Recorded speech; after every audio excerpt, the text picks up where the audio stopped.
When winter swallowed the north, Ragnar sailed once more, his destiny leading to the fields of Northumbria. Before him lay the kingdom of Aella, rich, proud, and waiting for the storm.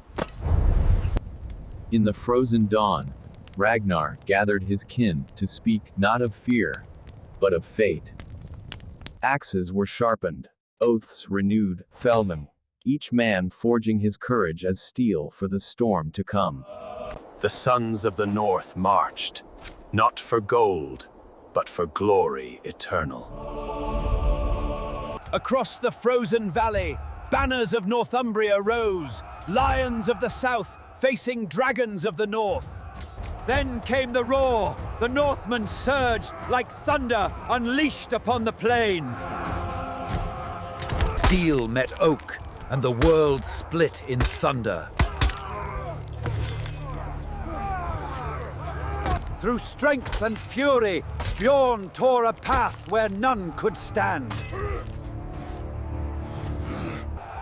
From chaos, Ragnar shaped order. His voice carried through the storm. What began as triumph soon twisted. The Saxon ranks bent, but did not break. Freya's line bent like the bow of a ship, yet her spirit would not snap. Bjorn roared, driving steel and courage into the heart of the Saxon advance. Then from the mist, the ground thundered pain. Aella's riders descending like fate itself. Steel met courage, and the air itself cracked beneath the thunder of hooves. The wall of the north began to waver, iron will cracking under the weight of Aella's charge. Bjorn fought through the storm of men, his breath freezing, his father's banner lost in the mist.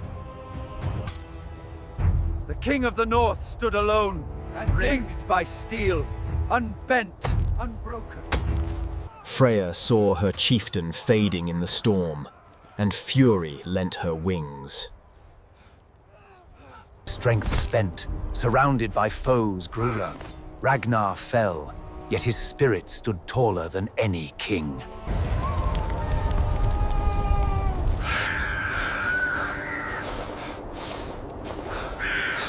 Chains replaced steel, yet Ragnar's gaze burned brighter than the fire that consumed the field.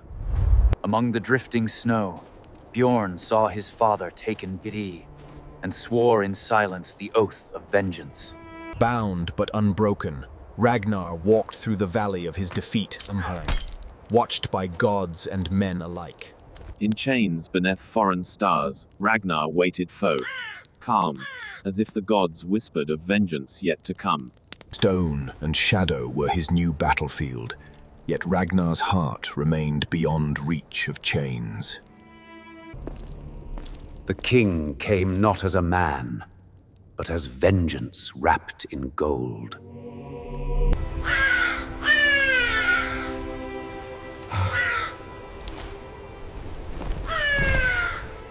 Across the frozen sea, word of the captured king reached the sons of Ragnar, and the north trembled. Blood was not yet spilled, but the vow was made. Through frozen rivers and dying forests, Ragnar was carried to the heart of his enemy's realm. High above the plains, Aella's fortress waited he'd, a monument. Beneath the Hall of Kings, the earth itself seemed to breathe with the weight of old sins. The king descended alone, seeking not victory, but certainty, to see the man he had conquered.